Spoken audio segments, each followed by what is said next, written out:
کیونکہ جب یہ شور غل کرتے قرأت کی آواز کو ڈبانے کے لیے تو نبی صلی اللہ علیہ وسلم اور زور سے پڑھتے. اس نارمل نیچرل فطرہ نا. جب آپ کو لگے گا آپ کی آواز کوئی نہیں سن رہا ہے تو آپ زور سے بولنے لگیں گے. آپ دیکھیں گے کہ دوسرے لوگ آپ کی آواز کو دبا رہے ہیں, باتیں کریں آپ اور زور سے بولنے لگیں گے نا, تاکہ آپ کی آواز ان سب شور و غل کے اوپر جائے اور آپ کی آواز سنائی دے لوگوں سے. تو وہ یہی کر رہے تھے. تو جب لوگ شور و غل کرتے اور گانے لگ جاتے یا چلانے لگ جاتے ایک دوسرے کے ساتھ, تو نبی صلی اللہ علیہ وسلم اور زور سے قرأت کرنے لگ جاتے. تو اللہ تعالیٰ نے یہ آیت نازل کی کہ نہ قرآن کو اتنا لاؤڈ پڑھو اور نہ قرآن کو وسپر میں پڑھو, اس طرح دھیمے انداز میں پڑھو کہ تم سن سکو اور تم لوگوں کی پرواہ نہ کرو. قرآن کو ماڈریٹ لیول پہ پڑھو اور میلوڈیسلی پڑھو, قرآن خود سنائی دے گا. مطلب تم کو لوگوں کو اتنا اوپر چڑھ کے سنانے کی ضرورت نہیں ہے. مت کوشش کرو, انہیں جو کرتے ہیں کرنے دو, تم وہی کرو جتنا تمہیں بتایا ہے. نہ ان سے ڈر کے خاموشی سے وسپر میں پڑھو, اور ویسے بھی قرآن کو دھیمے آواز میں پڑھنا چاہیے تاکہ کانوں تک قرآن کی ریسیٹیشن جائے. اس پہ میں آپ کو یہ بھی بتا دوں, یہ رولنگ جو قرآن میں آئی, this ruling is valid till now. بہت سے لوگ قرآن پڑھتے ہیں. یہ ایک نقطہ ہے جو میں آپ کو جلدی سے بتا کے then we'll go back to tafseer, sorry to seerah, ورنہ بات ادھر ادھر ہو جائے گی. کیونکہ آپ کو پتہ ہے کہ ہم سیرہ میں اپنی زندگی کا طریقہ ڈھونڈ رہے ہیں. ہم سیرہ کوئی ایسے ہی نہیں پڑھ رہے. اللہ سبحانہ و تعالیٰ نے قرآن میں جب کہہ دیا, اور میں یہ ہر بار یاد دلاؤں گی, بار بار یاد دلاؤں گی, کہ نبی صلی اللہ علیہ وسلم کی حیات طیبہ میں, ان کے زندگی کے طور طریقوں میں ہمارے لیے سارے لیسنز چھپے ہوئے ہیں. یہ نمونہ ہے اسوہ حسنہ جو نبی صلی اللہ علیہ وسلم کا زندگی کا طریقہ کار تھا, اس کو ہمیں فالو کرنے کے لیے کہا ہے ہر چیز میں. تو قرآن پڑھنے کا صحیح طریقہ یہ ہے کہ آپ دھیمے اور میلوڈیس انداز میں قرآن کو پڑھیں کہ آپ کے کانوں تک اور آپ کے دیواروں میں جہاں بیٹھ کے پڑھ رہے ہیں آواز جائے. اور اکثر لوگ قرآن کو پڑھتے ہیں without even opening their mouth. I've seen them reciting Quran like this. یا ایون انگلی بھی نہیں رکھتے ہیں, بس یہ قرآن نہیں پڑھا گیا. آپ کی زبان کی جنبش نہیں ہوئی, قرآن نہیں پڑھا گیا. You have to move your mouth. You have to say the words. پھر اگر آپ ایک دم پڑھیں گے تو وسپر میں پڑھنے سے آپ کو آپ کی تجوید, قرآن کے حروف, الفاظ, مخارج نہیں سنائی دیں گے. So you have to recite a little louder, not very loud that disturbs everybody or to overpower other people's sound, and not so softly that you also don't hear yourself. تو اتنا دھیمے نہ پڑھیں کہ خود کو سنائی نہ دے, اتنا لاؤڈ نہ پڑھیں کہ پڑوسی پریشان ہو جائیں, لیکن اتنا پڑھیں کہ آپ کو سنائی دے اور آپ اس سے لطف اندوز ہو سکیں. تو کم سے کم ایسے ہو کہ آپ سنائی دے آپ کو, کہ اگر آپ پڑھیں اعوذ باللہ من الشیطان الرجیم بسم اللہ الرحمن الرحیم الحمد للہ رب العالمین الرحمن الرحیم مالک یوم الدین. آپ ایسے تو پڑھیں کہ آپ خود لطف اندوز ہو سکیں, آپ کے دل میں, کانوں میں, آپ کے اندر, آپ کے اطراف قرآن سنائی دے. So this is a حکم in قرآن itself. تو اللہ سبحانہ و تعالیٰ نے یہ آیت نازل کی, اوکے, اور ان سے کہا کہ قرآن کو اس طرح پڑھو اور اگنور کرو ان کی آوازوں کو, اگنور کرو ان کی شاؤٹنگ کو. تو وہ لوگ کیا, انہوں نے کیا کیا کہ وہ لوگ سب دارالارقم میں آئے, ٹھیک ہے, اور وہاں بیٹھ کر انہوں نے کہا کہ اس اس دارالارقم کے بارے میں پھر میں آپ کو نیکسٹ ویک میں زیادہ بتاؤں گی. اس وقت let's just go through this point, کیونکہ بہت ساری پوائنٹ کرس کراس کریں گی, لیکن ہم کرس کراس رستوں میں نہیں جائیں گے, نہیں تو بات کہیں سے کہیں نکل جائے گی, اور ہم سلسلے سے چلیں گے انشاءاللہ. تو دارالارقم میں یہ لوگ آئے. اب ڈیسائیڈ ہو رہا تھا کہ قرآن ادھر کون پڑھے گا. تو ان سے پوچھا گیا کہ ایکچولی کسی نے قرآن اب تک نہیں پڑھا ہے ایکسپٹ نبی صلی اللہ علیہ وسلم. ٹھیک ہے, تو انہوں نے کہا اچھا دیکھتے ہیں کہ کس کو ہمت ہے کہ وہ قرآن پڑھے گا یہاں. ٹھیک ہے, اب اتنی ساری بات ہو رہی ہے کہ پبلک میں قرآن پڑھنا ہے. ابن مسعود رضی اللہ عنہ نے کہا میں پڑھوں گا, اور آپ کو میں لاسٹ ویک ابن مسعود رضی اللہ عنہ کے بارے میں پوری ڈیٹیل بتا چکی ہوں کہ ابن مسعود کون تھے. کوئکلی بتا رہی ہوں آپ کو کہ ابن مسعود ایک یمنی تھے, سلیو تھے مکہ میں, ان کو انہوں نے رہا کیا تھا, اور یہ ابھی اس وقت ابو بکر صدیق اور رسول اللہ علیہ وسلم کے ساتھ تھے. اور ابن مسعود ان صحابی میں سے ہیں جن کے لیے نبی صلی اللہ علیہ وسلم نے فرمایا اگر تمہیں قرآن سیکھنا ہو, سننا ہو صحیح قرآن, تو جاؤ جا کے ابن مسعود سے کہو کہ وہ قرآن پڑھے. اور وہ کیوں؟ کیونکہ ابن مسعود نے 70 سے زائد سورتیں نبی صلی اللہ علیہ وسلم سے سیکھی تھی, اور جس طرح وہ ریسائٹ کرتے تھے نبی صلی اللہ علیہ وسلم کو ان کی ریسیٹیشن پسند تھی. تو اب آپ سوچ لیں کہ ان کی کیا ریسیٹیشن ہوگی, جس کو نبی صلی اللہ علیہ وسلم اپروو کرتے ہیں, جس کو وہ ریکمینڈ کرتے ہیں کہ اگر تمہیں قرآن کی سننی ہے تلاوت تو ابن مسعود کو بلا لو. ٹھیک ہے, اب ابن مسعود رضی اللہ عنہ کہتے ہیں کہ میں دارالارقم میں قرآن کی تلاوت کروں گا. انہوں نے ریجیکٹ کر دیا. کس بیسس پر ریجیکٹ کیا آپ کو پتہ ہے؟ کیونکہ ابن مسعود قریش کے ٹرائبل لیڈر تھوڑی ہیں, نہ ان کا کوئی ٹرائب ہے. پہلی بات انہوں نے یہی کہی ان سے کہ ابن مسعود تم کیسے قرآن پڑھو گے اور کیسے ریسائٹ کرو گے قرآن, تمہیں بچانے کون لوگ آئیں گے؟ تمہارا قبیلہ تو یہاں نہیں ہے نا, تمہارا تو قبیلہ سب یمن میں بیٹھا ہوا ہے, یہاں تمہیں بچانے کون آئے گا؟ تو ہر ایک کو دیکھیں, ٹرائب مینٹ ایوری تھنگ. ٹھیک ہے, وہیں سے ہمیں یہ ملا ہوا ہے نا کہ خاندان مینز ایوری تھنگ. تو the tribe means everything, and your family lineage meant a lot. کس کے آپ بیٹے ہو, کس کے آپ بھتیجے ہو, کس کے پوتے ہو, اٹ مینٹ اے لاٹ. تو تمہاری سپورٹ ملتی ہے اس میں. ٹھیک ہے, ایک ٹرائب جو ہے وہ اپنے ٹرائبل جو ان کے بندے ہوتے ہیں ان کو وہ سپورٹ کرتا ہے. اب ان کو یہ کہا جا رہا ہے کہ ابن مسعود تمہیں کون سپورٹ کرے گا, تم نہیں پڑھ سکتے. پر ابن مسعود انسسٹڈ, مجھے ریفیوز مت کیجیے, مجھے موقع دیجیے, میں قرآن پڑھوں گا. ٹھیک ہے, اب جب انہوں نے بہت وہ کیا, انسسٹ کیا, تو انہوں نے الاؤ کر دیا کہ ٹھیک ہے چلو ابن مسعود پڑھنا چاہتے ہیں, ان کو پڑھنے دو.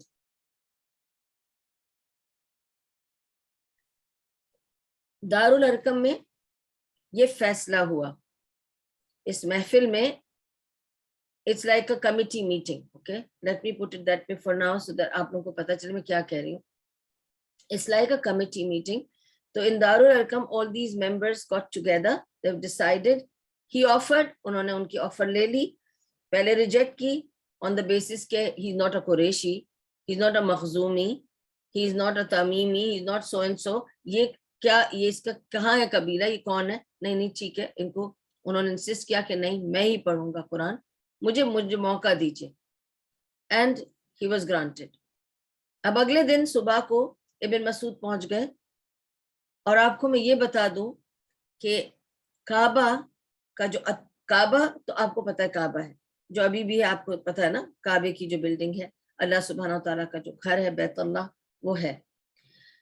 لیکن اس زمانے میں اٹس اے اسمال کمیونٹی. آپ کو پورا وہ پکچر لینا ہے اپنے ذہن میں کہ it's like a gaon, it's not even like a shehar, ایک گاؤں ہے, تھوڑے سے لوگ ہیں. اگر 1000 سے 3000 سے 5000 تک کے لوگ ہوں گے کسی جگہ میں تو کتنی بڑی جگہ ہوگی. ٹھیک ہے. تو ایک چھوٹی سی جگہ ہے, چھوٹی سی آبادی ہے. آپ کو پتا ہے کہ کس طرح آبادی یہ پھیلی اور اس طرح بن گئی کعبے کے اطراف. تو سب اٹس جسٹ اے کھلی جگہ. کعبہ جو ہے بس اس کی جو زمین ہے بالکل کلوز بائی زمین ہے, دیٹ از دا مسجد. اس کے بعد کچا کچا راستہ ہے ٹو صفا اینڈ مروہ. اور صفا واز مچ ہائر, میں آپ کو پہلے بھی بتا چکی ہوں کہ Safa was a much higher mountain. اب جو آپ دیکھ رہے ہیں وہ لوگوں کے آنے جانے میں گھس کے چھوٹا ہو گیا ہے, کیونکہ آپ کو پتا ہے کوئی چیز پہ آپ گھستے رہیں وہ نیچے آتی جاتی ہے. لیکن اٹ واز 3 times taller, تب 3 گنا زیادہ اونچائی پہ تھا صفا.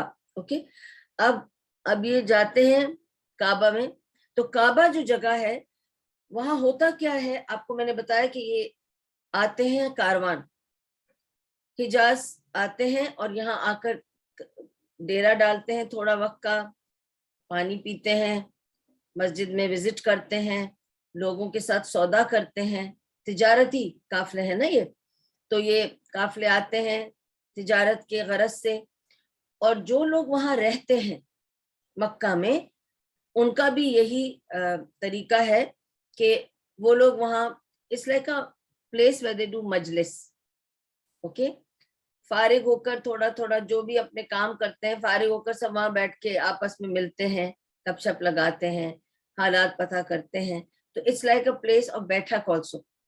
نماز پڑھ لی, نماز سے فارغ ہو کر بیٹھ گئے. جیسے آج بھی لوگ مسجد میں نماز پڑھنے کے بعد باہر احاطے میں بیٹھ جاتے ہیں ایک دوسرے سے حال چال پوچھنے کے لیے, یا دوستوں سے جب ملتے ہیں.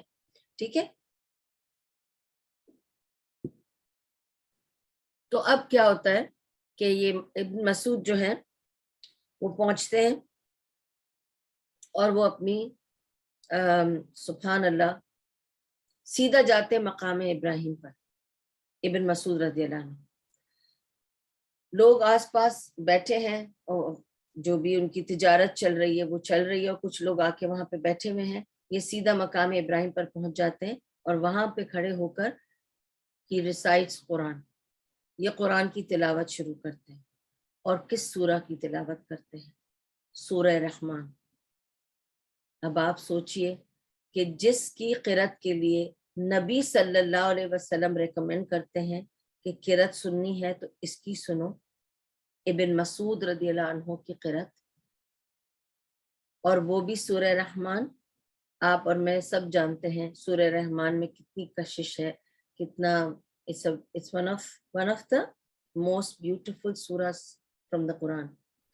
اب وہ سورہ رحمان پڑھنا شروع کرتے ہیں in his most melodious way, and as he starts reciting, ان لوگوں کو جب لوگ سنتے ہیں, آس پاس آنے جانے والے, گزرنے والے, جو وہاں پہ دکانداری کر رہے تھے وہ والے, آ کے وہ جمع ہو جانے لگتے ہیں. It is attracting them, attracting their attention. It is magnetic. It has that magnetic power, the mesmerizing, recitation of Ibn Mas'ud's voice. It is so mesmerizing. Can you imagine it? آج ہم اس کی اور اس کی قاری کی سنتے ہیں, جو ہمیں پسند ہے قاری, جب ہم ان کی سنتے ہیں, چاہے وہ شیخ سدیس ہوں, شریم ہوں, یا شیخ مائی فیوریٹ شیخ حذیفی ہوں, یا راشد العفاسی ہوں, کوئی بھی ہو, جب وہ سنتے ہیں تو اٹریکٹ ہوتا ہے آدمی, ارے اتنی خوبصورت قرأت ہے, دل کو چھو لیتی ہے. It was mesmerizing. People started collecting, gathering. ایک گیدرنگ اکٹھی ہوگی اور سب سننے لگ گئے. اب جب ایک گیدرنگ اکٹھی ہو گئی ہے اور سب سننے لگ گئے ہیں, ٹھیک ہے, تو ان ٹرائبل لیڈرز کو تکلیف ہوئی. یہ تو اس نے کھلے عام ریسیٹیشن شروع کر دی, اور اس کی ریسیٹیشن اتنی میسمرائزنگ ہے, سب ادھر جا رہے ہیں, اس کی طرف جا رہے ہیں. تو انہوں نے اس کو کتنی چیزیں مارنی شروع کر دی, چپل مارے, پتھر مارے, پہلے شور مچایا, مگر وہ پڑھتے رہے, وہ پڑھتے رہے, وہ پڑھتے رہے, وہ پڑھتے رہے, حتیٰ کہ ان کو اتنا مارا کہ اس کے بعد وہ خون میں لپٹ چھپٹ کے گر گئے, لیکن پڑھتے رہے. پھر آخر وہ وہاں سے ہٹا دیے گئے, کیونکہ پھر وہ زخمی ہو گئے تھے. وہ زخمی ہو کر بھی پڑھے جا رہے تھے. اس حالت میں وہ ان کو نبی صلی اللہ علیہ وسلم کے پاس لایا گیا، اور اس وقت نبی صلی اللہ علیہ وسلم نے اس کو دیکھ کر یہی کہا کہ تم نے دیکھا تمہارا کیا حال ہوا، ہم نے اس لیے تم سے کہا تھا کہ تم نہیں جاؤ پڑھنے، پر تم نے کہا تم جاؤ گے، اب دیکھو کس حالت میں تم آئے ہو۔ سب صحابہ نے ان سے کہا دیکھو اب تمہاری کیا حالت ہو گئی ہے۔ پر ابن مسعود نے کیا فرمایا، وہ کہتے ہیں مجھے کل صبح دوبارہ بولیں گے نا آپ، میں دوبارہ جا کے پڑھوں گا اور میں دوبارہ مار کھانے کو تیار ہوں، مجھے ان کی مار کا کوئی اثر نہیں۔ That's the power of Quran۔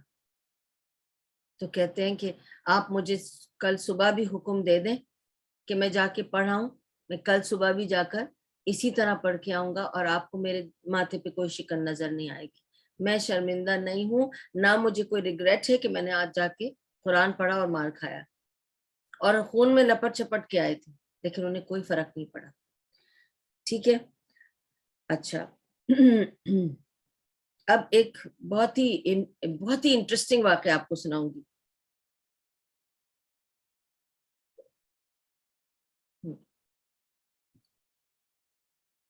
آج 2-3 بہت انٹرسٹنگ اسٹوریز ہیں which are very very مزیدار اسٹوریز ہیں انشاءاللہ، تو you'll enjoy it۔ اب ہوا کیا، دیکھیں آپ کو میں نے ایک سین بتایا ہے and بار بار ریپیٹ کرتی رہوں گی تاکہ ذہنوں میں آپ کے repetition actually makes us remember things better, remember that, okay? So that's why Quran is also a very repetitive book which repeats everything over and over again۔ ہر چیز کو اتنی بار اللہ تعالیٰ ریپیٹ کرتے ہیں کیونکہ ہم تھک سکن ہیں، موٹی چمڑی کے ہیں اور موٹے برین کے ہیں، تو چیزیں ذہن میں بٹھانے کے لیے بار بار ریپیٹ کرنا پڑتا ہے۔ تو ہر چیز کی repetition is for a reason because there are certain things ہمیں لرن کرنا ہی کرنا ہے، اور اس کو بار بار ریپیٹ کرنے سے ہمارے لیے یاد رکھنا آسان ہو جاتا ہے۔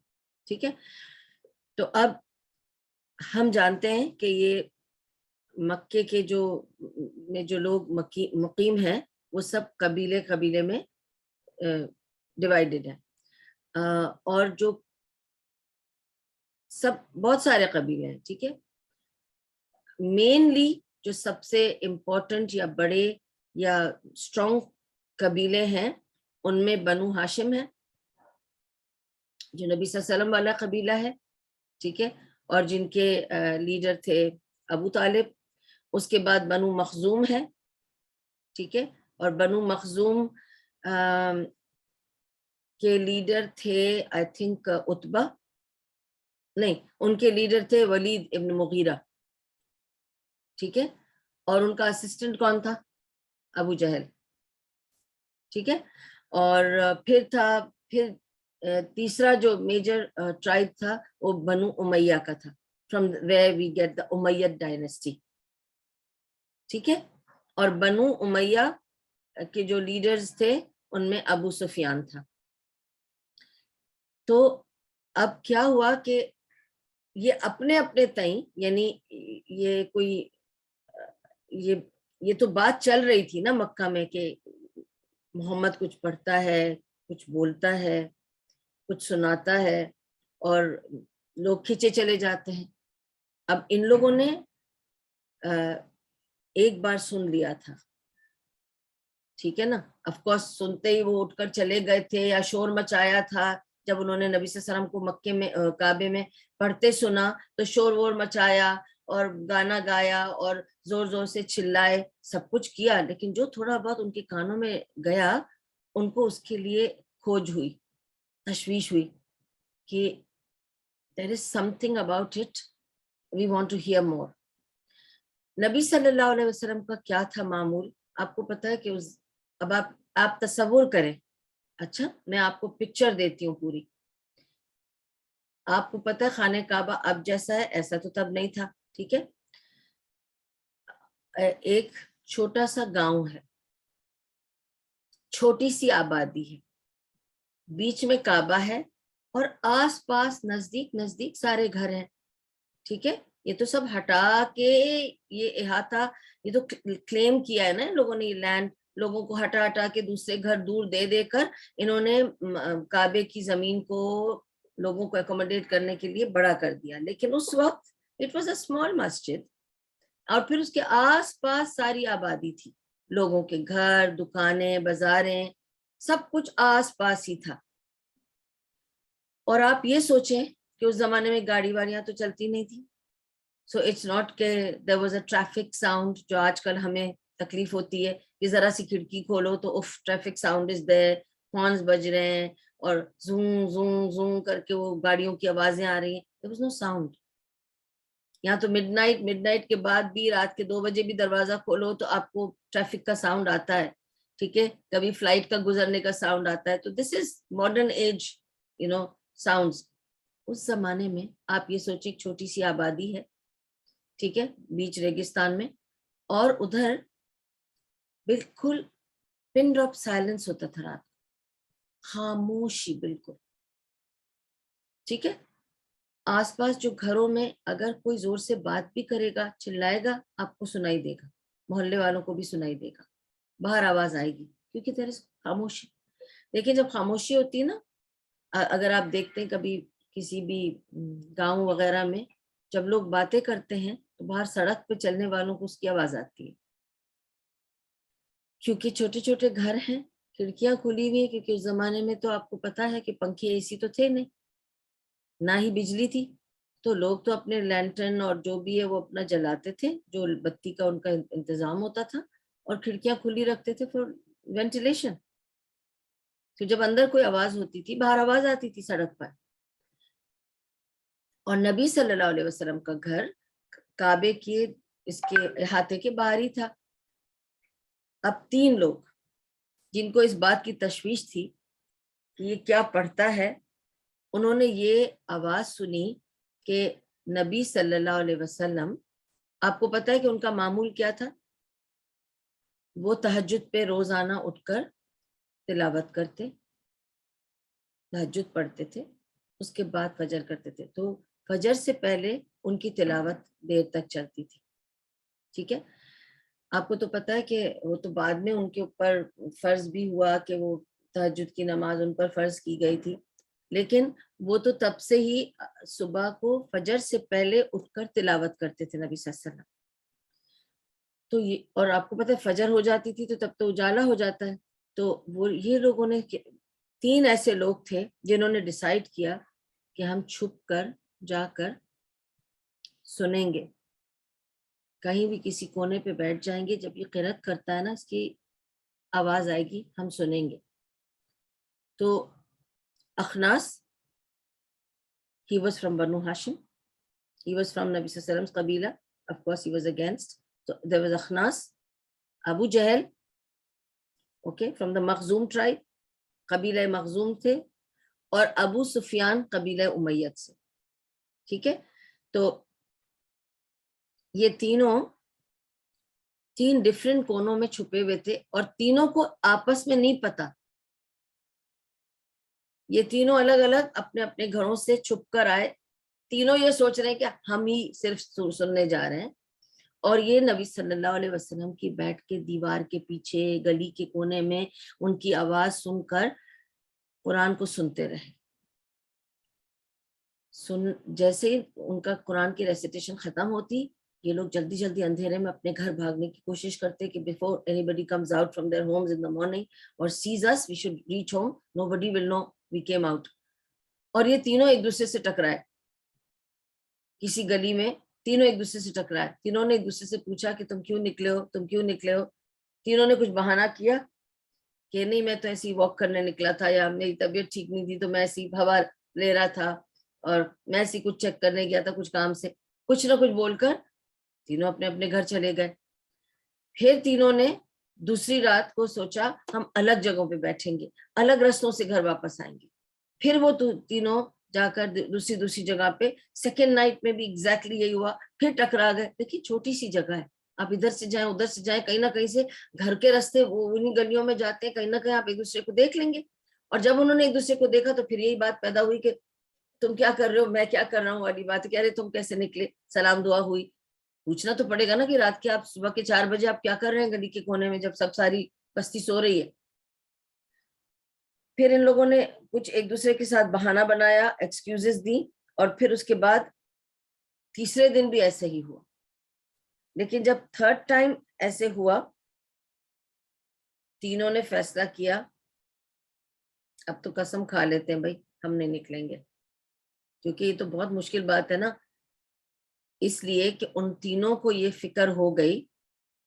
نہیں, پھر تو تینوں نے مل کے ایک دوسرے کو کہہ دیا کہ ہم قرآن ہی سننے آئے تھے, کیونکہ تیسرا دن تھا, پکڑے گئے ایک دوسرے کے ساتھ ہی, یعنی میں نے آپ کو پکڑ لیا اور آپ نے مجھے پکڑ لیا والی بات ہے نا. تو اب تینوں کو پتہ جب چل گیا کہ یہ ایسی ایسی بات ہے, تو کیا ہوا, انہوں نے کہا کہ اچھا اب کیا کیا جائے, یہ تو بہت خطرناک بات ہے. آج ہم تینوں کو پتہ ہے, ٹھیک ہے, کہ ہم یہ سننے آ رہے ہیں. کل اگر کسی اور کو پتہ چل گیا کہ ہم آ کے محمد کی قرات سنتے ہیں تو کیا ہوگا, تو لوگ تو حیران ہو جائیں گے, یا وہ اس کے واقعی مان جائیں گے, اور یا وہ ہمیں جوتے ماریں گے. قبیلے والوں کو اگر پتہ چل گیا تو کیا ہوگا, کیونکہ دے آر دا لیڈرز, ٹھیک ہے. تو اخناس, ابو جہل اور ابو سفیان, انہوں نے ڈیسائیڈ کیا کہ آج کے بعد ہم گھر سے نکل کر اس طرح چوری چھپے قرآن کو سننے نہیں آئیں گے, کیونکہ یہ خطرناک ہے ہمارے قبیلوں کے لیے اور ہمارے فیوچر کے لیے, ٹھیک ہے. بٹ آپ کو میں صرف یہ پوچھنا چاہتی ہوں, 2 منٹ کو سوچئے, in that time they are کفار, Abu Sufyan, Akhnas, Abu Jahl, they are کفار. Also they are against نبی صلی اللہ علیہ وسلم, against the قرآن. پھر وہ کیا بات تھی جس سے یہ 3 بندے ہر رات کو نیند سے اپنے بستر کی گرمی چھوڑ کر, بستر کا سکون چھوڑ کر, تھکے ہارے جب لیٹتے ہیں, وہ سب چھوڑ کر رات کو اپنے گھر سے نکل کر نبی صلی اللہ علیہ وسلم کے گھر کے پاس کونے کھانچے میں چھپ کر بیٹھ کر قرآن سننے آتے تھے. ایسی کیا بات تھی؟ یہ ہے کشش قرآن کی, یہ ہے power, the magnetic power of Quran, it pulls you. کچھ دن پہلے آف کورس نازدہ نے کمنٹ کیا تھا کہ یہ I think British got talent یا امریکہ گاٹ ٹیلنٹ یا انڈیا گاٹ ٹیلنٹ, کسی ان ون آف دوز میں دکھایا کہ لڑکی قرآن پڑھ رہی ہے, اور ان کا یہ مطلب بڑے لوگوں کو رونا آ گیا قرآن سن کر.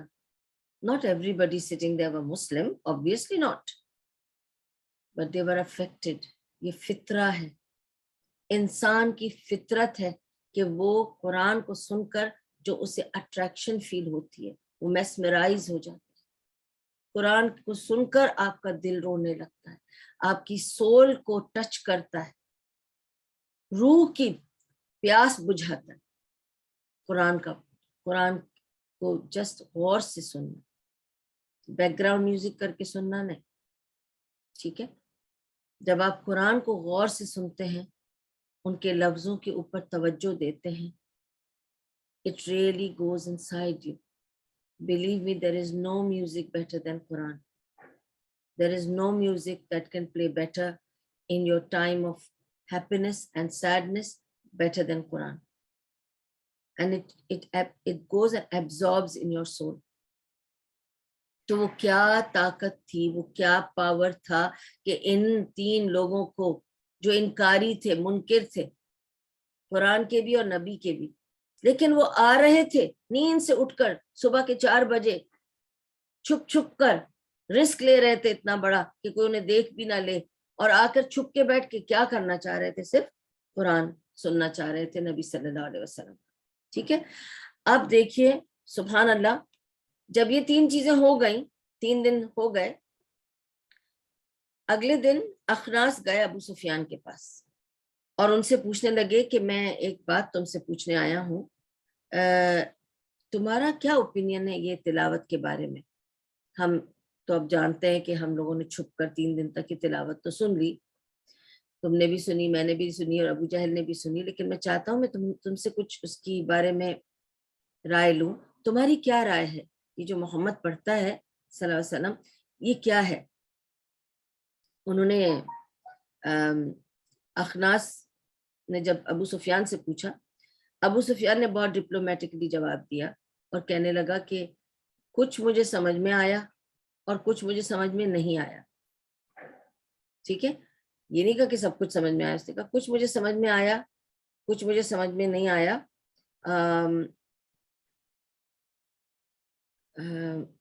لیکن میں اس کے بارے میں ریلی کوئی کچھ کہہ نہیں سکتا, because he doesn't want to be the one to give any opinion which is positive by chance, you know.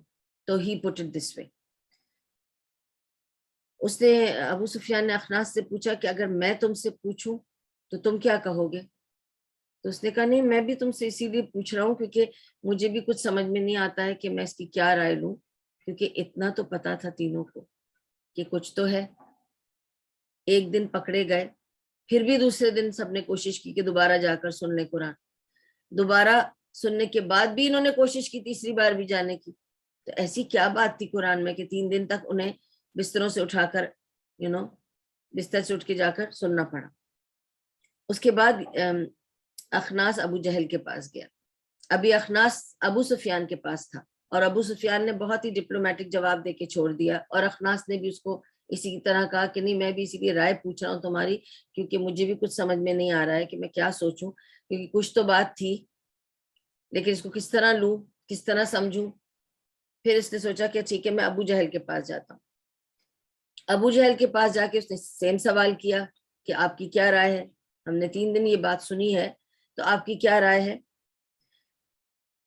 تو ابو جہل نے کیا جواب دیا, بہت انٹرسٹنگ بات ہے, وہ آپ کو سننا چاہیے. ابو جہل نے کہا ہم مخزوم قبیلے کے ہیں اور وہ بنو ہاشم قبیلے کے, اور آپ کو میں نے بتایا تھا کہ بنو ہاشم کو ہاشم قبیلہ کیوں کہا گیا, کیونکہ جو ان کے گریٹ گرینڈ فادر تھے وہ لوگوں کو روٹیاں توڑ توڑ کر کھلاتے تھے, اور ہشم کا مطلب ہے توڑنے والا, اور ہاشم کا مطلب ہے وہ جو روٹیاں توڑ کر چورا کر کے کھلاتا ہے. اور یہ لوگ کھانا کھلاتے تھے کن کو, جو حجاج آتے تھے حج کرنے اس زمانے میں. ٹھیک ہے, اب وہ تو نان مسلم حج تھا لیکن پھر بھی پلگرمیج تو تھا, لوگ آتے تھے زیارت کرنے. ٹھیک ہے, تو اس نے کہا کہ جب بنو ہاشم نے کھانا کھلانا شروع کیا تو بنو مخزوم نے بھی کھانا کھلانا شروع کیا. پھر ان لوگوں نے ایڈ کیا اور ان لوگوں نے پانی کے سبیلے لگا دی اور پانی پلانا شروع کر دیا, تو بنو مخزوم نے بھی پانی پلانا شروع کر دیا. ٹھیک ہے, اب وہ یہ بتانا چاہ رہا ہے کہ یہ پھر ان لوگوں نے چیریٹی دی, ہم نے بھی چیریٹی دی. اب یہ آ گئے بنو ہاشم میں سے لے کر کے ایک آدمی, اور اب یہ کلیم کر رہے ہیں پروفٹ ہوڈ, اب تو یہ نبوت کلیم کر رہے ہیں. تو ایون دو میں جانتا ہوں, اس کا مطلب ابو جہل بھی جان گیا تھا, لیکن میں ہرگز اس نبی کو ایکسپٹ نہیں کروں گا, کیونکہ اب ظاہر ہے وہ یہ تو نہیں کر سکتا نا کہ ٹھیک ہے اب انہوں نے نبوت کا دعویٰ کیا ہے, ہم بھی ایک نبی کھڑا کر دیتے ہیں, یہ تو نہیں ہو سکتا تھا. ٹھیک ہے, لیکن وہ یہ کر سکتے ہیں نا کم سے کم کہ ریجیکٹ کر دیں. تو اس نے کہا کہ جب تک میں زندہ ہوں میں اسے نبی کبھی ایکسپٹ نہیں کروں گا. That's the best I can do. کیونکہ it was all about competition because they were competitor tribes. So the whole thing was about competition. یہ competitor tribe تھی بالکل. ٹھیک ہے, تو کمپٹیشن کے چکر میں انہوں نے نبی صلی اللہ علیہ وسلم کو ریجیکٹ کرنے کی ٹھان لی تھی, اس لیے کیونکہ اگر ان کو نبی ایکسپٹ کر لیا تو then we'll all come under him, because then he becomes the sardar of all the tribes who accept Islam. ٹھیک ہے نا, نبی صلی اللہ علیہ وسلم becomes the tribal head of all the tribes. He becomes the head because he's the Nabi. He's the leader of the ummah of Muslimah. تو میں اس accept ہی نہیں کروں گا. ٹھیک ہے, تو اس نے کہا کہ جب تک میں زندہ ہوں میں ان کو کبھی بھی ایکسپٹ نہیں کروں گا. اچھا, یہ تو تھا 4th opposition. میں نے آپ کو جو opposition بتایا کہ they pressurized Abu Talib to stop the dawah, that was one. The second was that they tried to show down with Abu Talib. ٹھیک ہے, اور اب میں آپ کو بتا رہی ہوں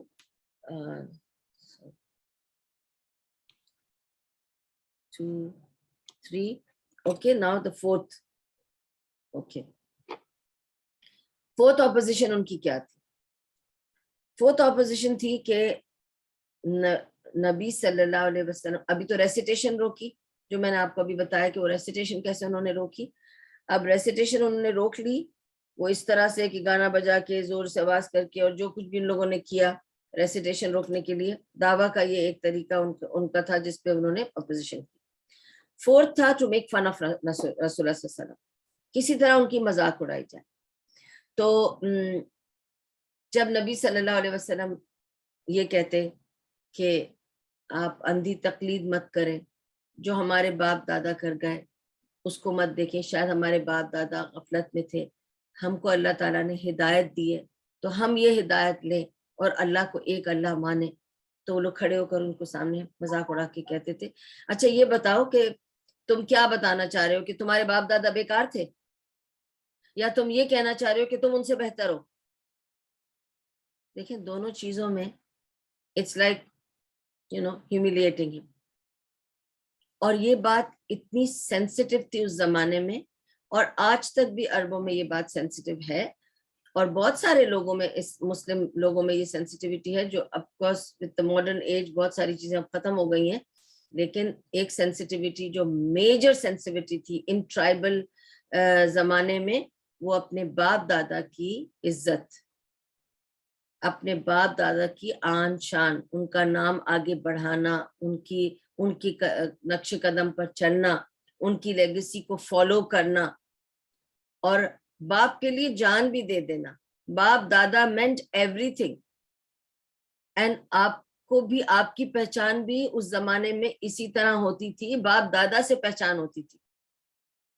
اور نبی صلی اللہ علیہ وسلم کو بھی سب سے بڑی جو پوزیشن ملی ہوئی تھی درمیان میں ان سب لوگوں کے, وہ عبد المطلب کے پوتے کی تھی. And Abdul Muttalib, you know who Abdul Muttalib was. He was a leader and he was a very strong leader. چھائے ہوئے تھے, ان کو سب جانتے تھے, ان کی سب تعریف کرتے تھے.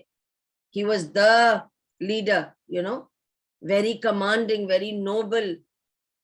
بہت ان کا چرچا تھا. تو نبی صلی اللہ علیہ وسلم بھی عبد المطلب کے پوتے تھے, اس لیے اب تک برداشت کیے جا رہے تھے. تو it meant a lot.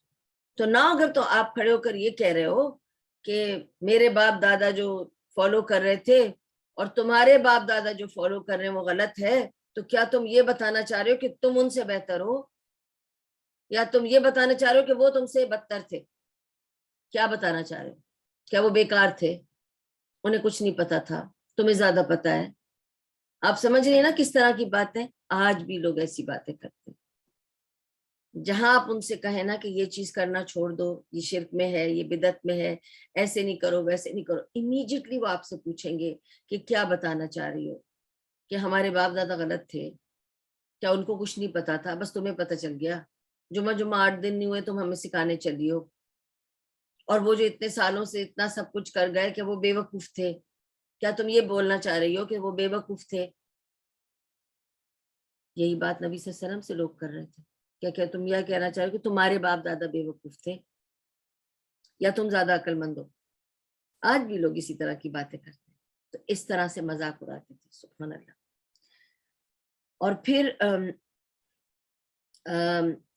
جب نبی صلی اللہ علیہ وسلم کے پاس جب بہت دنوں تک جبریل علیہ السلام نہیں آئے, اور نبی صلی اللہ علیہ وسلم بہت پریشان ہو گئے, اور نبی صلی اللہ علیہ وسلم واز ویری سیڈ کہ جبریل علیہ السلام بہت دنوں تک نہیں آئے. تو لوگوں نے ان کو بولنا شروع کر دیا, وہ جو شیطان تمہارے پاس آتا تھا, کیا اس نے تمہیں چھوڑ دیا؟ فائنلی اس شیطان نے تمہیں چھوڑ کے چلا گیا کیا؟ آتا نہیں آج کل تمہارے پاس. آج کل تم کچھ بتا نہیں رہے ہو کہ تمہارے اوپر وحی آئی ہے, مطلب وہ بھی مذاق سے, تنزیہ, تانا دے کر. تو تم پہ کوئی وحی نہیں آ رہی ابھی. وہ تمہارا وہ جو تھا, یعنی جبریل علیہ السلام کو وہ شیطان کہتے تھے, اس طرح سے کہتے تھے نا, تمہیں شیطان چپک گیا ہے. تو تمہارا وہ شیطان نہیں آیا, تم سے آ کے بات نہیں کی, کچھ پہنچایا نہیں.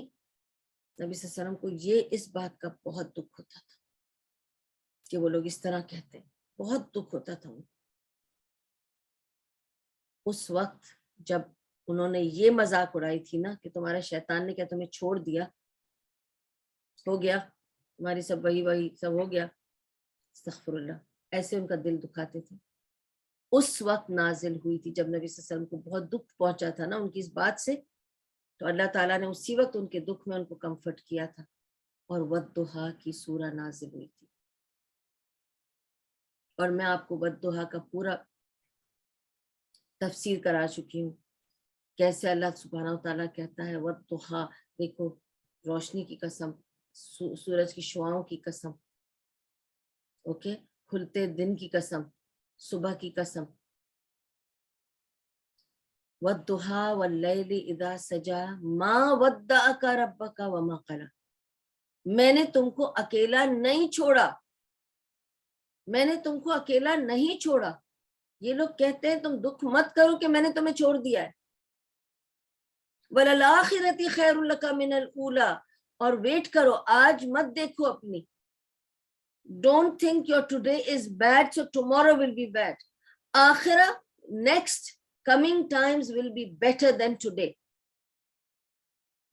وَلِلْآخِرَةِ خَيْرٌ لَكَ مِنَ الْأُولَىٰ, جو اس سے پہلے آتا ہے اس کے بعد والے دن اچھے آئیں گے. پھر اللہ تعالیٰ یاد دلاتا ہے, میں نے تم کو ہدایت نہیں دی, تم گمراہ تھے, تمہیں نہیں پتا تھا, تم تو گمراہی میں تھے نا, گمراہی کے ماحول میں پل رہے تھے نا, میں نے تمہیں ہدایت نہیں دی. تم یتیم تھے, میں نے تم کو سہارا نہیں دیا, تمہارے پاس تو کچھ نہیں تھا, سب کچھ میں نے تمہیں دیا نا, تمہیں پالنے والے بھی پیدا کر دیے, سنبھالنے والے بھی پیدا کر دیے. اللہ سبحانہ و تعالیٰ اپنے بندے کو تکلیف میں اکیلا کبھی نہیں چھوڑتا. اس کی گارنٹی ہے کہ اللہ نہیں چھوڑتا اگر ہم اللہ کو پکڑے رہے, اللہ کو یاد کرتے رہے. ٹیسٹ آئے گا, نکل جائے گا, وہ ہمیں کنزیوم نہیں کر لے, اس لیے ہمیں اس راستے پر پکڑ کے چلنا ہے. تو جب نبی صلی اللہ علیہ وسلم کو دکھ پہنچا, والضحیٰ نازل ہو گئی, and that was sufficient for نبی صلی اللہ علیہ وسلم to feel comfortable. اور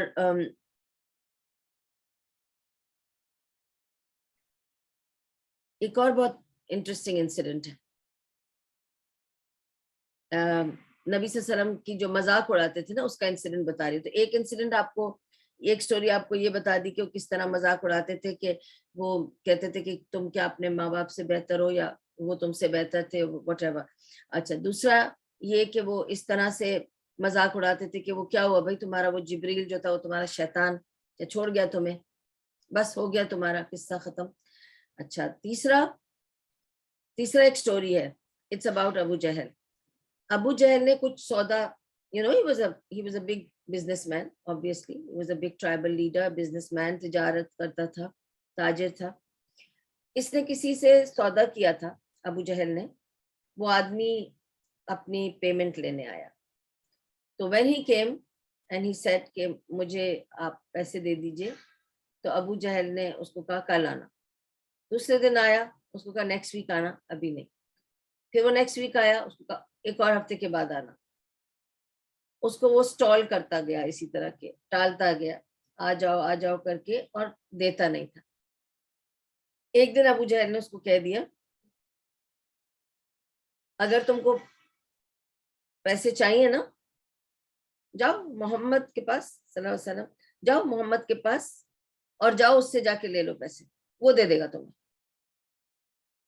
تو اس نے کہا ٹھیک ہے, اگر آپ یہ کہتے ہیں تو ہو سکتا ہے, شاید اس نے کیا سوچا, ہو سکتا ہے محمد صلی اللہ علیہ وسلم اوز ہم منی. بھئی ایسے ہوتا ہے نا, اگر سپوزنگ مجھے عفت کو پیسے دینے, ٹھیک ہے, اینڈ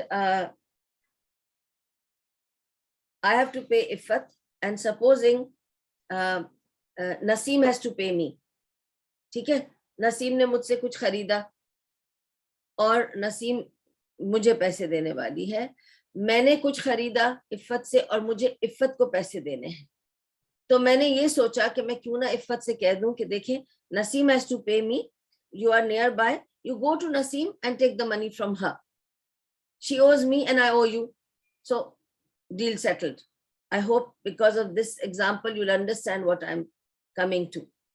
تو جب ابو جہل نے اس آدمی سے کہا جاؤ تم محمد کے پاس چلے جاؤ صلی اللہ علیہ وسلم, وہ تمہیں پیسے دے دے گا, تو اس نے سوچا ان کی کوئی آپس کی ڈیل ہے, اس وجہ سے یہ مجھے وہاں بھیج رہے ہیں اور سیم پلیس کے لوگ ہیں, تو میں چلا جاتا ہوں.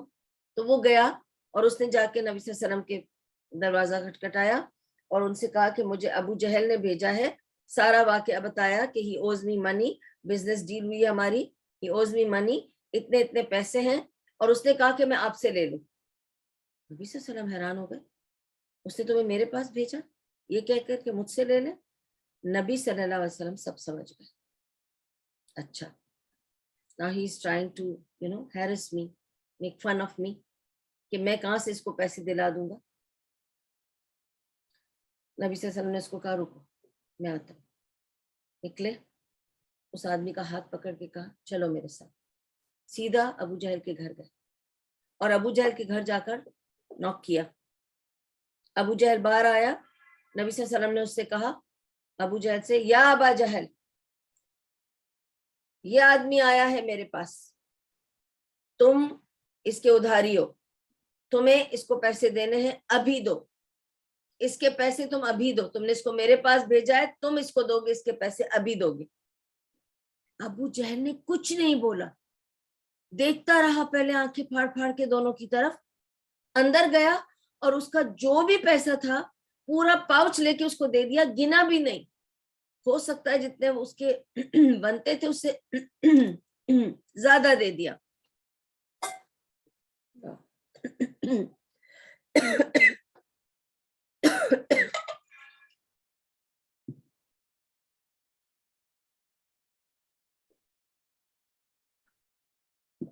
جتنے بنتے تھے اسے زیادہ دے دیا ہوگا, لیکن اسے تو گنا بھی نہیں. ایسے جیسے نبی صلی اللہ علیہ وسلم نے کہا, پہلے تو وہ یوں کر کے دیکھتا رہا آنکھیں پھاڑ پھاڑ کے, پھر اس نے فوراً اپنی پونجی نکالی اور جتنی تھی کہا لے لو اور جاؤ. وہ آدمی خوش ہو گیا, اس نے تو کوئی دوسری بات سوچی بھی نہیں. اس نے سوچا اچھا دس از واٹ ہی مینٹ, کہ اگر محمد صلی اللہ علیہ وسلم ان کے پاس آئیں گے تب یہ دیں گے, تو انہوں نے دلوا دیا مجھے, تو صحیح ہے. محمد صلی اللہ علیہ وسلم کے پاس انہوں نے بھیجا تھا کہ جاؤ محمد سے لے لو, اور محمد نے مجھے دلا دیا اور وہ اپنے پیسے لے کے چلا گیا, اور نبی صلی اللہ علیہ وسلم بھی اپنے گھر چلے گئے. کچھ لوگوں نے یہ سین دیکھا, بھائی محلے داری ہے, آپ کو پتہ چھوٹی چھوٹی گلیاں ہیں, قریب قریب گھر ہیں, اس گھر میں کیا ہو رہا ہے, کوئی زور سے باہر آواز دے رہا ہے, دروازہ نوک کر رہا ہے, آپ کو آواز آئے گی, آپ کو پتہ چلے گا کیا ہو رہا ہے باہر, آپ دیکھیں گے باہر نکل کے, اپنی کھڑکی سے جھانکیں گے, سب کچھ پتا ہوتا ہے. گاؤں میں اور اس طرح کی چھوٹی آبادیوں میں سب کو سب کچھ پتا ہوتا ہے.